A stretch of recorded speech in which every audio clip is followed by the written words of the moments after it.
Hello दोस्तों, हम इस पुस्तक से हिंदी के वस्तुनिष्ठ प्रश्नों का अभ्यास कर रहे हैं, जिसमें हम बहुत सारे प्रश्न देख चुके हैं। बहुत सारे शीर्षक हैं जिनके वस्तुनिष्ठ प्रश्न हो चुके हैं, जिसमें हिंदी साहित्य के इतिहास संबंधी, आदिकाल, भक्तिकाल, रीतिकाल, आधुनिक काल और उसके बाद हिंदी गद्य साहित्य के इतिहास संबंधी सभी प्रश्न, नाटक और एकांकी के सारे प्रश्न, उपन्यास व कहानी के भी सभी प्रश्नों को हमने देख लिया है। अब हमें शुरुआत करनी है हिंदी निबंध के वस्तुनिष्ठ प्रश्नों की। तो अगर आप लोगों ने अभी तक पिछले प्रश्नों का अभ्यास नहीं किया है, तो आप प्लेलिस्ट के माध्यम से पिछले सभी प्रश्नों का अभ्यास करके अपनी तैयारी को बेहतर बना सकते हैं, क्योंकि हम ऐसा प्रयास करते हैं कि अभ्यास के दौरान जो भी चीजें आपको याद कराई जा सकती हैं उन्हें याद कराया जाए, और जो कुछ भी समझाने योग्य है उसे समझाकर तब प्रश्न को हल कराया जाए। तो अगर आप लोग पिछले सारे प्रश्न देख लेंगे तो आपकी तैयारी तो बेहतर होगी ही, आगे की जो तैयारी है, आगे के जो प्रश्न है उन्हें समझने में और याद करने में आपको बहुत आसानी हो जाएगी। प्लेलिस्ट का लिंक आपको डिस्क्रिप्शन बॉक्स में मिल जाएगा, और वहीं आपको टेलीग्राम चैनल का लिंक भी मिल जाएगा, जिससे आप लोग टेलीग्राम चैनल से जुड़ सकते हैं।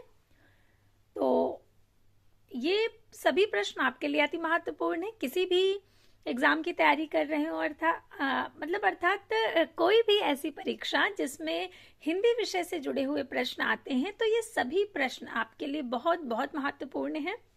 और अगर आप निरंतर जुड़े हुए हैं तो आप ये चीज खुद महसूस कर रहे होंगे, खुद अनुभव कर रहे होंगे कि ये प्रश्न बहुत महत्वपूर्ण है अभ्यास की दृष्टि से। तो जैसा कि आपको बताया कि आज हम लोग निबंध के वस्तुनिष्ठ प्रश्नों की शुरुआत करने जा रहे हैं। तो हम लोग जैसा कि करते ही हैं कि अगर कहानी के जब वस्तुनिष्ठ प्रश्न की शुरुआत की, तो पहले आपको कहानी से संबंधित जो महत्वपूर्ण तथ्य हैं, जो महत्वपूर्ण बातें हैं, वो आपको बताई गई। इसी तरह से कोई भी जब हम नया शीर्षक शुरू करते हैं तो पहले उससे संबंधित कुछ महत्वपूर्ण बातें जो आधार हैं, बिल्कुल वैसी बातों को एक बार हम लोग देख लेते हैं, फिर शुरुआत करते हैं, क्योंकि उसके बाद चीजें ज्यादा आसानी से समझ में आती हैं।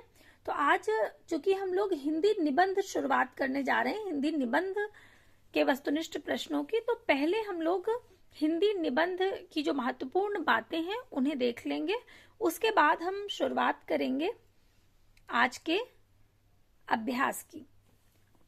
तो सबसे पहले जो हिंदी निबंध की कुछ महत्वपूर्ण बातें हैं, उसमें जो सबसे पहली चीज कि यूरोप में निबंध साहित्य का जनक किसे माना जाता है, तो फ्रेंच विद्वान मानतेन को यूरोप में हिंदी साहित्य का जनक माना जाता है। और वहीं जब अंग्रेजी साहित्य की बात होती है तो उसमें लॉर्ड बेकन को अंग्रेजी साहित्य में प्रथम निबंधकार माना जाता है। और हिंदी का प्रथम निबंधकार और प्रस्तोता, जैसा कि सभी में हम लोग देखते चले आ रहे हैं कि अलग अलग विद्वान अलग अलग लेखक को प्रथम मानते हैं। जैसे कि अभी हमने कहानी में ही देखा कि शुक्ल जी इंदुमती को पहली कहानी मानते हैं और उसके लेखक किशोरीलाल गोस्वामी जी को पहला कहानीकार, जबकि हर विद्वान इस मत से सहमत नहीं था। कुछ लोग अलग अलग अपना मत देते हैं। ठीक उसी तरह से निबंध में भी मत भिन्नता है। कुछ विद्वान जो हैं वो भारतेंदु हरिश्चंद्र जी को मानते हैं, कुछ बालकृष्ण भट्ट को मानते हैं, कुछ सदा सुखलाल को मानते हैं। लेकिन अगर एक सर्वसम्मति से देखा जाए तो भारतेंदु हरिश्चंद्र को ही हिंदी का प्रथम निबंधकार माना जाता है। तो सबसे पहले हम देखेंगे कि आचार्य रामचंद्र शुक्ल जी जो हैं वो भारतेंदु हरिश्चंद्र जी को हिंदी का प्रथम निबंधकार मानते हैं, और वहीं लक्ष्मी सागर वार्ष्णेय जी ये बालकृष्ण भट्ट को हिंदी का प्रथम निबंधकार मानते हैं। तो पहला मत शुक्ल जी का है, जो कि भारतेंदु हरिश्चंद्र जी को मानते हैं। लक्ष्मी सागर वार्ष्णेय ये बालकृष्ण भट्ट को मानते हैं हिंदी का प्रथम निबंधकार। और गणपति चंद्र गुप्त ने राजा शिव प्रसाद सितारे हिंद को हिंदी का पहला निबंधकार माना है। उनका जो राजा भोज का सपना है उसे वे पहला निबंध मानते हैं। और विश्वनाथ एमए इन्होंने सदा सुखलाल को हिंदी का पहला निबंधकार माना है। उनका सुरासुर निर्णय जो उनकी रचना है उसके आधार पर 1840 ईस्वी में जो प्रकाशित हुई थी। तो ध्यान रखिएगा, सबसे पहले शुक्ल जी ने किसे माना है? भारतेंदु हरिश्चंद्र जी को। और शुक्ल जी का जो मत है वो सर्वाधिक प्रामाणिक माना जाता है। तो अधिकांश विद्वान भारतेंदु हरिश्चंद्र जी को ही निबंधकार मानते हैं। प्रथम निबंधकार लक्ष्मी सागर वार्ष्णेय ने बालकृष्ण भट्ट को माना है, और गणपति ने शिव प्रसाद सितारे हिंद को, और विश्वनाथ एम ने सदासुख लाल को। इसको आप ऐसे याद रख सकते हैं, गणपति चंद्र गुप्त ने राजा शिव प्रसाद सितारे हिंद को माना है कि गणपति के पिता कौन थे? शिव। तो गणपति किसे मानेंगे? शिव को ही मानेंगे। ये साधारण सी बात है कि पुत्र अपने पिता को ही मानेगा।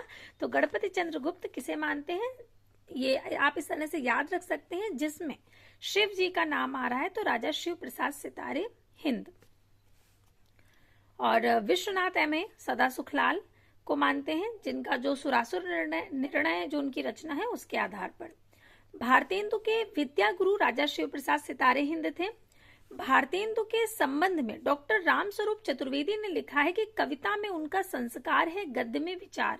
ये बहुत महत्वपूर्ण कथन है जो कि रामस्वरूप चतुर्वेदी जी ने कहा है, और ये बहुत बार परीक्षाओं में पूछा जाता है कि किसने कहा है कि कविता में उनका संस्कार है और गद्य में विचार। तो कहा है डॉक्टर रामस्वरूप चतुर्वेदी जी ने। किसके विषय में कहा है? तो भारतेंदु हरिश्चंद्र के विषय में। बालकृष्ण भट्ट को आचार्य रामचंद्र शुक्ल ने हिंदी का स्टील कहा है, और प्रताप नारायण मिश्र को हिंदी का एडिसन। ये बहुत महत्वपूर्ण है, बहुत बार पूछा जाता है कि बालकृष्ण भट्ट को शुक्ल जी ने क्या कहा है? तो हिंदी का स्टील कहा है, और प्रताप नारायण मिश्र को हिंदी का एडिसन। भारतेंदु युग के प्रमुख निबंधकार कौन कौन रहे? तो भारतेंदु हरिश्चंद्र, प्रताप नारायण मिश्र, बालकृष्ण भट्ट, बद्री नारायण चौधरी, प्रेमघन, लाला श्रीनिवास दास, राधाचरण गोस्वामी और काशीनाथ खत्री। ये भारतेंदु युग के प्रमुख निबंधकार हैं। बहुत बार इनसे प्रश्न पूछे जाते हैं। आपको जो 4 विकल्प दिए जाएंगे उनमें 3 नाम भारतेंदु युग के निबंधकार के होंगे और एक भिन्न होगा, जिसमें से आपसे पूछा जाएगा कि इनमें से कौन भारतेंदु युग का निबंधकार नहीं है। तो आपको भारतेंदु युग के जो निबंधकार हैं उनके नाम पता होने चाहिए। भारतेंदु हरिश्चंद्र, प्रताप नारायण मिश्र, बालकृष्ण भट्ट, बद्री नारायण चौधरी, प्रेमघन, लाला श्रीनिवास दास, राधाचरण गोस्वामी और काशीनाथ खत्री। तो ये कुछ महत्वपूर्ण बातें थी निबंध के विषय में। वैसे तो बहुत विस्तृत है, हमने यहाँ पर कुछ महत्वपूर्ण चीजें देख ली हैं जिससे हमें अभ्यास में आसानी हो जाएगी। तो अब हम शुरुआत करेंगे निबंध की वस्तुनिष्ठ प्रश्नों की।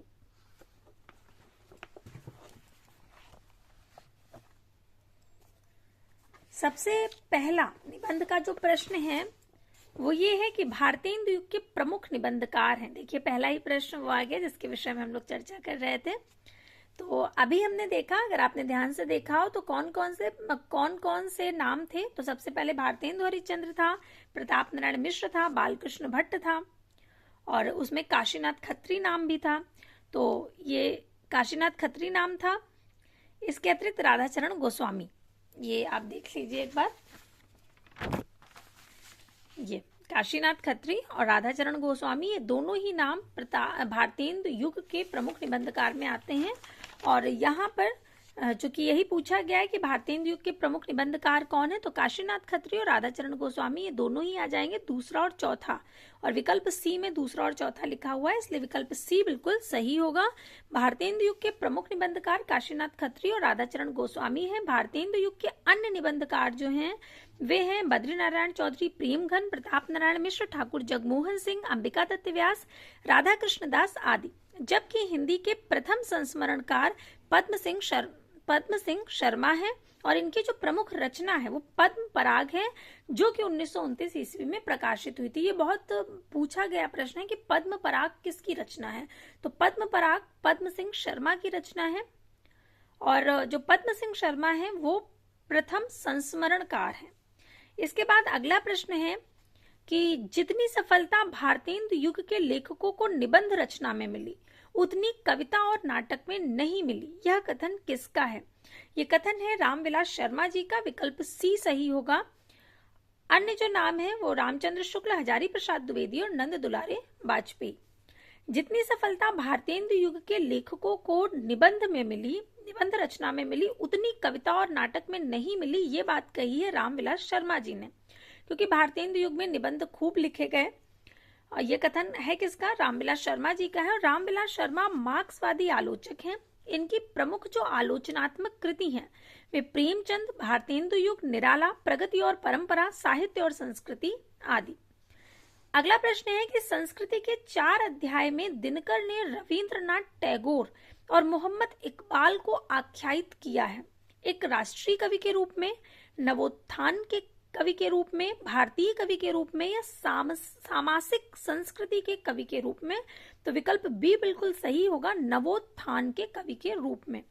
संस्कृति के 4 अध्याय निबंध में दिनकर ने रविंद्रनाथ टैगोर और मोहम्मद इकबाल को नवोत्थान के कवि के रूप में आख्यायित किया है। इस निबंध पर रामधारी सिंह दिनकर को सन 1959 ईस्वी में साहित्य अकादमी पुरस्कार मिला था। दिनकर ने भारत के सांस्कृतिक इतिहास को 4 भागों में बांटकर लिखने का प्रयत्न किया है, जो भारतीय संस्कृति का एक सर्वेक्षण है। संस्कृति के 4 अध्याय निबंध का प्रकाशन सन 1956 ईस्वी में साहित्य अकादमी द्वारा हुआ था। संस्कृति के 4 अध्याय से आप सब लोग परिचित होंगे। ये नेट की परीक्षा का जो पाठ्यक्रम है उसमें लगा हुआ है संस्कृति के 4 अध्याय, और ये बहुत महत्वपूर्ण कृति है। संस्कृति को इसमें दिनकर जी ने 4 भागों में विभाजित करके बहुत सुंदर तरह से व्याख्यायित किया है। अब अगले प्रश्न पर आते हैं। अगला प्रश्न है कि पंडित प्रताप नारायण मिश्र और पंडित बालकृष्ण भट्ट ने हिंदी गद्य साहित्य में वही काम किया है जो अंग्रेजी गद्य साहित्य में एडिसन और स्टील ने किया। यह कथन किसका है? तो अभी जब हम लोग निबंध के जो महत्वपूर्ण तथ्य देख रहे थे उसमें हमने देखा था कि आचार्य रामचंद्र शुक्ल जी ने बालकृष्ण भट्ट को हिंदी का स्टील और प्रताप नारायण मिश्र को हिंदी का एडिसन कहा है। तो ये कथन किसका हो सकता है? स्वाभाविक है कि ये कथन किसका है? आचार्य रामचंद्र शुक्ल जी का, क्योंकि उन्होंने ही ये बात बोली है। तो विकल्प ए बिल्कुल सही होगा, रामचंद्र शुक्ल। इसके अतिरिक्त अन्य विकल्प हैं हजारी प्रसाद द्विवेदी, नंद दुलारे वाजपेयी और राम कुमार वर्मा। पंडित प्रताप नारायण मिश्र और पंडित बालकृष्ण भट्ट ने हिंदी गद्य साहित्य में वही काम किया है जो अंग्रेजी गद्य साहित्य में एडिसन और स्टील ने किया। यह सहज चुटकुला शैली के पुरस्कर्ता माने जाते हैं।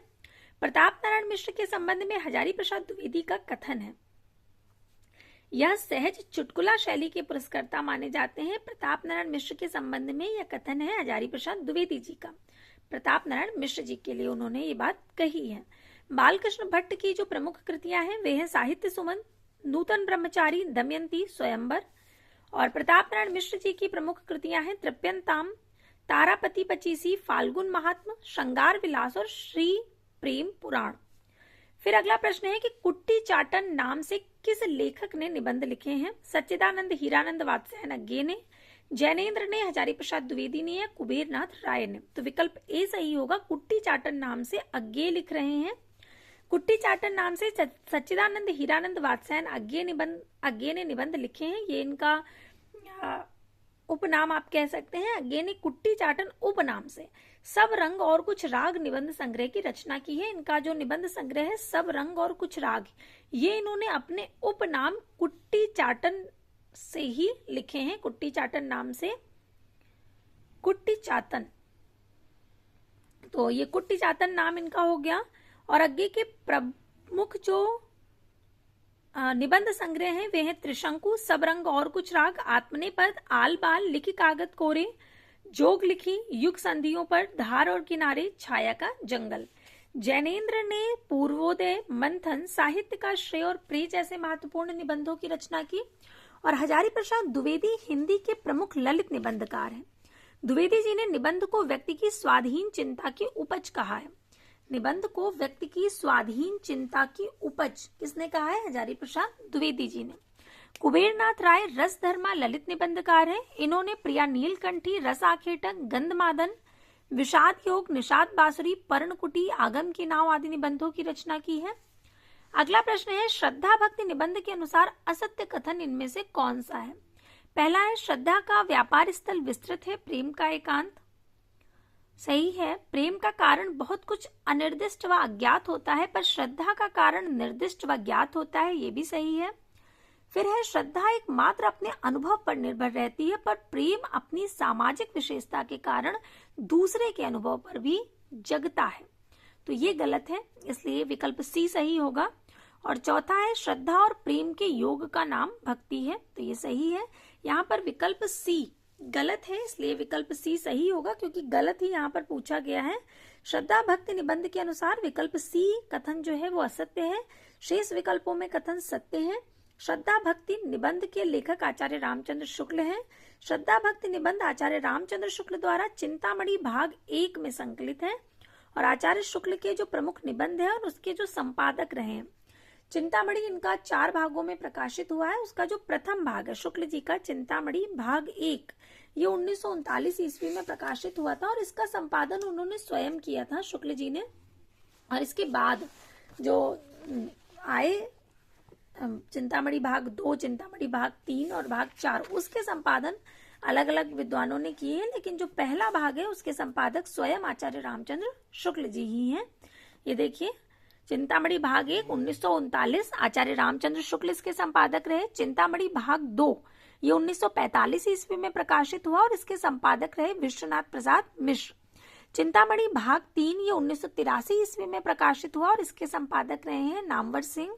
और चिंतामणि भाग 4 ये 2002 ईस्वी में प्रकाशित हुआ है और इसमें कुसुम चतुर्वेदी और ओम प्रकाश सिंह इसके संपादक रहे हैं। चिंतामणि भाग 1 में जो संकलित निबंध हैं वे हैं भाव या मनोविकार, उत्साह, श्रद्धा और भक्ति, करुणा, लज्जा और ग्लानि, लोभ और प्रीति, घृणा, ईर्ष्या, भय, क्रोध, कविता क्या है, भारतेंदु हरिश्चंद्र, तुलसी का भक्ति मार्ग, मानस की धर्म भूमि, काव्य में लोक मंगल की साधनावस्था, साधारणीकरण और व्यक्ति वैचित्रवाद, रसात्मक बोध के विविध स्वरूप। आचार्य शुक्ल का चिंतामणि भाग 1 जो है ये प्रथमतः विचार वीथी नाम से सन 1930 में प्रकाशित हुआ था। ये बहुत बहुत महत्वपूर्ण तथ्य है, ध्यान रखिएगा। चिंतामणि भाग 1 ये आपको ध्यान रखना है। जो चिंतामणि भाग 1 है, चिंतामणि भाग 1 ये सबसे पहले ये विचार वीथी नाम से प्रकाशित हुआ था। विचार वीथी नाम से प्रकाशित हुआ था। ये तथ्य बहुत बार पूछा जाता है और विचार वीथी नाम से ये 1930 ईस्वी में प्रकाशित हुआ था। और चिंतामणि भाग 1 कब प्रकाशित हुआ है? 1929 ईस्वी में, 1939 ईस्वी। गलती से 29 निकल गया, संभवतः यदि कहीं और भी कहा हो तो आप ध्यान रखिएगा। 39 में प्रकाशित हुआ है, 29 में नहीं। 1939 ईस्वी में प्रकाशित हुआ इनका चिंतामणि भाग 1 और ये पहले विचार वीथी नाम से 1930 में प्रकाशित हुआ था। तो ये आप कैसे ध्यान रख सकते हैं? इसको आप ऐसे ध्यान रखिए कि चिंता जो है, चिंता विचार करने से समाप्त होगी, विचार करने से समाप्त होगी। तो ये आप ध्यान रखेंगे कि चिंता कैसे समाप्त होगी? विचार करने से। तो चिंतामणि पहले किस नाम से प्रकाशित हुआ था? तो इस विचार से आप विचार वीथी शब्द याद रख सकते हैं। जो विचार है कि चिंता विचार करने से समाप्त होगी, तो चिंता से चिंतामणि और भाग 1 ही हुआ है तो बस भाग 1। और विचार से विचार वीथी, ये शब्द आप याद रख सकते हैं। और विचार वीथी ये 1930 में, चूंकि पहले प्रकाशित हुआ था विचार वीथी नाम से, तो 1930 में विचार वीथी नाम से प्रकाशित हुआ और बाद में 1939 ईस्वी में चिंतामणि भाग 1 से ये प्रकाशित हुआ है। तो ध्यान रखना है। और इसके जो प्रथम चिंतामणि भाग 1 है इसके संपादक शुक्ल जी ही हैं, दूसरे के विश्वनाथ प्रसाद मिश्र हैं। और कविता क्या है निबंध, ये सर्वप्रथम सरस्वती पत्रिका में सन 1909 ईस्वी में प्रकाशित हुई थी। और आचार्य शुक्ल के प्रमुख कथन और सूक्ति निम्न है। लोभ सामान्योन्मुख होता है और प्रेम विशेषोन्मुख होता है। जो लोभ होता है वो सामान्य होता है, सामान्योन्मुख होता है, और जो प्रेम है वो किसी विशेष के लिए ही होता है, तो विशेषोन्मुख होता है। करुणाशील और सात्विकता का संस्थापक भाव है और बैर क्रोध का आचार्य मुरब्बा है। यदि प्रेम स्वप्न है तो श्रद्धा जागरण। ये सभी बहुत महत्वपूर्ण कथन है, बहुत महत्वपूर्ण सूक्तियां हैं आचार्य रामचंद्र शुक्ल जी की। इसके बाद अगला प्रश्न है जिसमें एक कथन दिया गया है और उसमें कुछ अपूर्ण है। राम मनुष्य है पर मनुष्यता का वर्ण उन्होंने उसी सीमा तक किया जहां तक कुबेरनाथ राय के निबंध राघवः करुणो रसः के आधार पर राम के संबंध में रिक्त स्थान हेतु उपर्युक्त विकल्प क्या है? इनमें से राम मनुष्य है पर मनुष्यता का वर्ण, यहाँ पर आपको ये ध्यान रखना है कि ये निबंध के बीच से पूछी गई पंक्ति है। जैसा कि आपसे कहती रहती हूँ कि जो भी हमारे पाठ्यक्रम में लगे हुए निबंध, कहानी, उपन्यास इत्यादि है, उनका मूल हमें पढ़ना चाहिए, क्योंकि बहुत बार प्रश्न बीच से पूछा जाता है। ये प्रश्न पूछा गया है आरपीएससी असिस्टेंट प्रोफेसर की परीक्षा में 2020, तो ये उसके पाठ्यक्रम में रहा होगा और वहां से निबंध के बीच से प्रश्न पूछा गया है। इसीलिए कहती हूँ कि मूल हमें अवश्य पढ़ना चाहिए। जब इस तरह के प्रश्न आते हैं तो यदि हमने मूल पढ़ा है तो हम तुरंत पहचान जाते हैं विकल्प देख करके कि कौन सा इसमें आएगा। तो राम मनुष्य है पर मनुष्यता का वर्ण उन्होंने उसी सीमा तक किया है जहां तक शील और करुणा का संबंध है। विकल्प ए सही होगा। कुबेरनाथ राय जी का यह निबंध है राघवा करुणो रसा। कुबेरनाथ राय रसधर्मा ललित निबंधकार हैं। इनके निबंध व्यक्ति प्रधान निबंध हैं, जिनमें पांडित्य की छाप के साथ साथ व्यंग विनोद के पुट, कल्पना व मौलिक चिंतन भी विद्यमान है।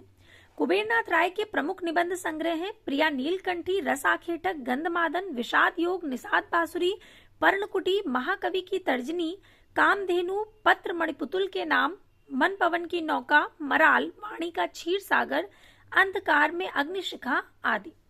फिर है इनमें से कौन सा निबंध सरदार पूर्ण सिंह का नहीं है? कछुआ धर्म, आचरण की सभ्यता, सच्ची वीरता या मजदूरी और प्रेम। तो विकल्प ए बिल्कुल सही होगा, कछुआ धर्म। ये सरदार पूर्ण सिंह का नहीं है, ये चंद्रधर शर्मा गुलेरी जी का निबंध है। चंद्रधर शर्मा गुलेरी जी का नाम लेते ही उसने कहा था कहानी याद आ जाती है, क्योंकि अभी हमने कहानी के प्रश्नों का अभ्यास किया है और उसने कहा था कहानी कब प्रकाशित हुई है? 1915 ईस्वी में। इसके अतिरिक्त बुद्धू का कांटा और सुखमय जीवन, ये भी इनकी कहानियां हैं। तो अभी आते हैं कछुआ धर्म निबंध सरदार पूर्ण सिंह का नहीं है, ये है चंद्रधर शर्मा गुलेरी जी का। चंद्रधर शर्मा गुलेरी ने कछुआ धर्म और मारे सिमोही कुठाओं शीर्षक से महत्वपूर्ण निबंधों की रचना की है। सरदार पूर्ण सिंह ने कुल 6 निबंध लिखे हैं जो निम्नलिखित हैं: आचरण की सभ्यता, मजदूरी और प्रेम, सच्ची वीरता, पवित्रता, कन्यादान, अमेरिका का मस्त कवि वॉल्ट व्हिटमैन। अगला प्रश्न है कि कुटच क्या केवल जी रहा है, वह दूसरे के द्वार पर भीख मांगने नहीं जाता? ये पंक्तियां किस निबंधकार की हैं? हजारी प्रसाद द्विवेदी जी का निबंध है कुटच, उसी से ये पंक्तियां ली गई हैं। विकल्प सी सही होगा। अन्य विकल्प है वृंदावन लाल वर्मा, रामचंद्र शुक्ल और महावीर प्रसाद द्विवेदी। कुटच क्या केवल जी रहा है, वह दूसरों के द्वार पर भीख मांगने नहीं जाता, ये कथन निबंधकार हजारी प्रसाद द्विवेदी जी का है। हिंदी के प्रमुख निबंधकार हजारी प्रसाद द्विवेदी के निबंध को व्यक्ति की स्वाधीन चिंता की उपज कहा है। हजारी प्रसाद द्विवेदी के प्रमुख निबंध संग्रह हैं अशोक के फूल, कल्पलता, मध्यकालीन धर्म साधना, विचार और वितर्क, विचार प्रवाह, कुटज, आलोक पर्व।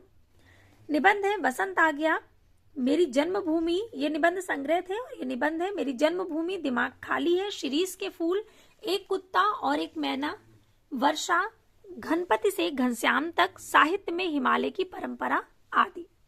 इसके बाद अगला प्रश्न है कि इनमें से मनोविकार संबंधी निबंधों के प्रमुख लेखक कौन हैं? आचार्य रामचंद्र शुक्ल, महावीर प्रसाद द्विवेदी, पदुमलाल पुन्नालाल बख्शी या गुलाब राय। तो मनोविकार संबंधी निबंध लिखे हैं आचार्य रामचंद्र शुक्ल जी ने। विकल्प ए सही होगा। आचार्य रामचंद्र शुक्ल मनोविकार संबंधी निबंधों के प्रमुख लेखक हैं। आचार्य रामचंद्र शुक्ल का चिंतामणि भाग 1, जो कि प्रथमता विचार विधि नाम से 1930 ईस्वी में प्रकाशित हुआ था।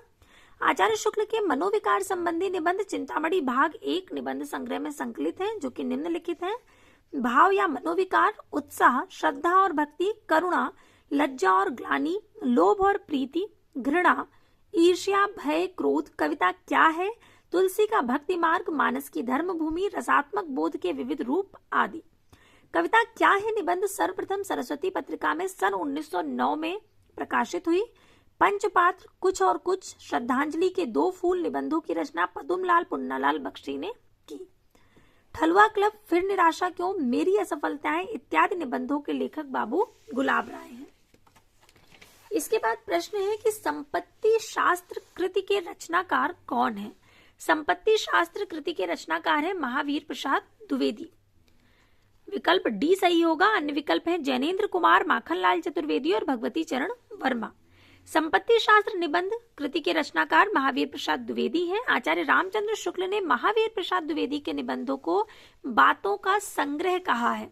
ये बहुत महत्वपूर्ण कथन है कि रामचंद्र शुक्ल ने महावीर प्रसाद द्विवेदी के निबंधों को बातों का संग्रह कहा है।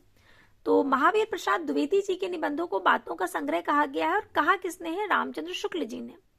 तो इसे आप कैसे याद रखेंगे? महावीर नाम किसका है? बजरंगबली जी का, हनुमान जी का। तो महावीर को अगर कोई कुछ कह सकता है तो कौन कह सकते हैं? रामचंद्र जी। रामचंद्र जी के सिवा और कोई उन्हें क्या कहेगा? तो महावीर प्रसाद द्विवेदी जी के निबंधों को बातों का संग्रह कौन कह सकता है? रामचंद्र। तो रामचंद्र शुक्ल। इस तरह से आप याद रख सकते हैं, याद रखने के लिए है। और आगे है महावीर प्रसाद द्विवेदी ने लॉर्ड बेकन के निबंधों का अनुवाद बेकन विचार रत्नावली शीर्षक से किया। और आचार्य महावीर प्रसाद द्विवेदी के महत्वपूर्ण निबंध है रसज्ञ रंजन, लेखांजलि, नाट्यशास्त्र, उपन्यास रहस्य, आगरे की शाही इमारतें, कालिदास के समय का भारत, भाषा और व्याकरण, कवि और कविता, कवि बनने के लिए सापेक्ष साधन, म्युनिसिपैलिटी के कारनामे, सुतापराधे जनकस्त दंडः आदि। जैनेन्द्र ने प्रस्तुत प्रश्न, जड़ की बात, मंथन, साहित्य और संस्कृति आदि निबंध लिखे। माखनलाल चतुर्वेदी ने साहित्य देवता, अमीर इरादे, गरीब इरादे जैसे निबंधों की रचना की। और भगवती चरण वर्मा ने साहित्य के सिद्धांत तथा रूप नामक आलोचनात्मक कृति की रचना की है। इसके बाद प्रश्न है जीप पर सवार इल्लियां किसकी हास्य व्यंग रचना है? रविंद्रनाथ त्यागी की, शरद जोशी की, सुदर्शन मजीठिया की या नरेंद्र कोहली की? तो विकल्प बी सही है, शरद जोशी। जीप पर सवार इल्लियां ये शरद जोशी की है। जीप पर सवार इल्लियां शरद जोशी की हास्य व्यंग रचना है। इसके अतिरिक्त हम भ्रष्टन के भ्रष्ट हमारे, यथासंभव, यत्र तत्र सर्वत्र, तिलस्म आदि इनकी हास्य व्यंग रचनाएं हैं। फिर प्रश्न है निम्नलिखित रचनाओं और रचनाकारों को सुमेलित करना है। साहित्य जन समूह के हृदय का विकास है, बालकृष्ण भट्ट जी का है। मेरे राम का मुकुट भीग रहा है, विद्यानिवास मिश्र जी का है। प्रिया नीलकंठी ये कुबेरनाथ राय जी का निबंध है। और नाखून क्यों बढ़ते हैं, हजारी प्रसाद द्विवेदी। तो इसके अनुसार विकल्प सी बिल्कुल सही होगा। साहित्य जन समूह के हृदय का विकास है, बालकृष्ण भट्ट जी का प्रसिद्ध निबंध है। और वहीं मेरे राम का मुकुट भीग रहा है, विद्यानिवास मिश्र, प्रिया नीलकंठी, कुबेरनाथ राय और नाखून क्यों बढ़ते हैं, हजारी प्रसाद द्विवेदी। इसके बाद अगला प्रश्न है भोला राम का जीव व्यंग के लेखक कौन है? तो अगर आप नेट की परीक्षा की तैयारी कर रहे हैं या करी है आपने, तो आप इससे बहुत अच्छी तरह से परिचित होंगे। भोला राम का जीव यह हरिशंकर परसाई जी का है। अन्य विकल्प हैं ज्ञान वाजपेयी, राम गोपाल और श्रीलाल शुक्ल। हरिशंकर परसाई भोला राम का जीव व्यंग के लेखक हैं। परसाई जी की अन्य जो प्रकाशित व्यंग कृतियां हैं वे हैं हंसते हैं, रोते हैं, तब की बात और थी, जैसे उनके दिन फिरे, सदाचार का ताबीज, पगडंडियों का जमाना, तुलसीदास चंदन घिसे आदि। फिर प्रश्न है हजारी प्रसाद द्विवेदी के अनुसार नाखून का बढ़ना किसका प्रतीक है? दैवी वृत्तिका, पाशवी वृत्तिका, मानवोचित वृत्तिका या स्वनिर्धारित आत्मबंधन वृत्तिका? तो विकल्प बी सही होगा, पाशवी वृत्तिका। हजारी प्रसाद द्विवेदी के अनुसार नाखून का बढ़ना पाशवी प्रवृत्ति का प्रतीक है। नाखून क्यों बढ़ते हैं निबंध के लेखक हजारी प्रसाद द्विवेदी हैं। और लेखक यहाँ एक और नाखूनों का बढ़ना मनुष्य की आदिम पाशविक वृत्ति और संघर्ष चेतना का प्रमाण मानता है, तो दूसरी ओर उन्हें बार बार काटते रहना और अलंकृत करते रहना मनुष्य के सौंदर्य बोध और सांस्कृतिक चेतना को भी निरूपित करता है। हजारी प्रसाद द्विवेदी ललित निबंधकार हैं। उन्होंने निबंध को व्यक्ति की स्वाधीन चिंता की उपज कहा है। हजारी प्रसाद द्विवेदी के प्रसिद्ध निबंध हैं अशोक के फूल, कल्पलता, मध्यकालीन धर्म साधना, विचार और वितर्क, विचार प्रवाह, कुटज, साहित्य सहचर, आलोक पर्व। और हजारी प्रसाद द्विवेदी के अन्य निबंध हैं वसंत आ गया, मेरी जन्मभूमि, देवदारू, एक कुत्ता और एक मैना, नया वर्ष, दिमाग खाली है, शिरीष के फूल, वर्षा घनपति से घनश्याम तक, साहित्य में हिमालय की परंपरा, जीवेम शरदा सतम, आत्मदान का संदेश वाहक बसंत और घर जोड़ने की माया और गुरु नानक देव। फिर अगला प्रश्न है कि आवारा भीड़ के खतरे हरिशंकर परसाई द्वारा रचित किस साहित्यिक विधा की रचना है? कहानी है, नाटक है, व्यंग्य है या कविता है? तो आवारा भीड़ के खतरे ये हरिशंकर परसाई द्वारा रचित व्यंग्य है, विकल्प सी सही होगा। आवारा भीड़ के खतरे ये हरिशंकर परसाई जी की रचना है और ये व्यंग्यात्मक रचना है। परसाई जी के जो अन्य निबंध हैं वे हैं जैसे उनके दिन फिरे, पगडंडियों का जमाना, वैष्णवन की फिसलन, सदाचार की ताबीज, ठिठुरता हुआ गणतंत्र। ये नाम से ही देखिए कितने व्यंग्यात्मक लगते हैं, अगर आप इनका नाम देखेंगे उसी से पहचान जाएंगे। सदाचार की ताबीज शीर्षक में ही वो बात है कि आप तुरंत इसे समझ सकते हैं। ठिठुरता हुआ गणतंत्र, शिकायत मुझे भी है, अपनी अपनी बीमारी, विकलांग श्रद्धा का दौर। श्रद्धा कैसी? विकलांग। तो शीर्षक ही अपने आप में बहुत कुछ कह रहा है, अगर आप थोड़ा सा भी ध्यान देते हैं तो तुरंत आप समझ जाएंगे। तुलसीदास चंदन घिसे, कहत कबीर, पाखंड का अध्यात्म, प्रेमचंद के फटे जूते, विकलांग श्रद्धा का दौर पर सन 1982 ईस्वी में साहित्य अकादमी पुरस्कार इन्हें मिला। अगला प्रश्न है कि निम्नलिखित में से कौन सा निबंधकार महावीर प्रसाद द्विवेदी युग का नहीं है? तो द्विवेदी युग का जो निबंधकार नहीं है वो बालकृष्ण भट्ट हैं। अभी हमने प्रमुख निबंधकार देखे थे भारतेंदु युग के, जिनमें बालकृष्ण भट्ट जी का नाम आता है, तो ये द्विवेदी युग में नहीं हो सकते, विकल्प ए सही होगा। अन्य बाल मुकुंद गुप्त, पूर्ण सिंह और रामचंद्र शुक्ल ये द्विवेदी युग में आते हैं। बालकृष्ण भट्ट महावीर प्रसाद द्विवेदी युग के निबंधकार नहीं है, ये भारतेंदु युग के लेखक हैं। बालकृष्ण भट्ट का जन्म जून 1844 ईस्वी में और निधन इनका जुलाई 1914 में हुआ। ये भारतेंदु युग के प्रसिद्ध निबंधकार हैं। साहित्य सुमन तथा भट्ट निबंधावली इनके प्रमुख निबंध संग्रह हैं। चंद्रोदय, प्रेम के बाग का सैलानी, माता का स्नेह, आंसू, प्रतिभा इनके प्रमुख निबंध हैं। द्विवेदी युग के जो प्रमुख निबंधकार हैं वे आचार्य महावीर प्रसाद द्विवेदी, बाल मुकुंद गुप्त, चंद्रधर शर्मा गुलेरी, गोविंद नारायण मिश्र, मिश्र बंधु, जगन्नाथ प्रसाद चतुर्वेदी, पद्म सिंह शर्मा, बाबू श्याम सुंदर दास आदि। और गोविंद नारायण मिश्र ने महावीर प्रसाद द्विवेदी और बाल मुकुंद गुप्त के बीच अनस्थिरता शब्द को लेकर के चलने वाला जो विवाद था उसमें आत्माराम की टेटे निबंध में द्विवेदी जी का पक्ष लिया था। ये एक महत्वपूर्ण तथ्य है। तो आज के लिए हम लोग अभी इतने ही प्रश्नों को रखते हैं। इसके आगे के प्रश्नों का अभ्यास हम लोग अगली क्लास में करेंगे। तब तक के लिए धन्यवाद।